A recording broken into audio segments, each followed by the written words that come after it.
De bewenster van een wenark aan de zelfhelpwij in Snits is van een man verwonnen rekken bij een oerval op haar boord. Een onbekende man drong de ark binnen en mishandelde de vrouw. Ze is naar het ziekenhuis gebracht. De politie is maar het onderzoek dwande, maar had het dier er nog net voen. Zag zul de boomkistdame uit de zande eeuw eruit zien hebben. Het is een gezichtsreconstructie, maken naar het skelet van een vrouw die het voen is in de terp van Hegebeintem. Ze weer begroeven in een holle bjemstam. De gezichtsreconstructie is makke in Amsterdam in opdracht van het Fries Museum.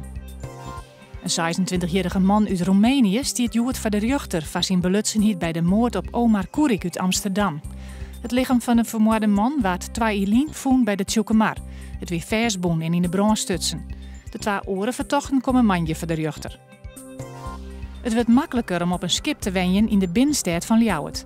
De gemeente had het tal regels dat de eigenaar van een wemboord onvoldwam had waarom-bracht. Nood het weer beter maar de wenningmerk git, wil de gemeente beziekje het wenjen op het wetter te promoten. Het waar, joen en vannacht restig, het bloed droeg en het werd 11 graden. Mooi simmer, 26 of 27 graden. Een zwakke zuideerste wind. Jongs kans op tongenbuien.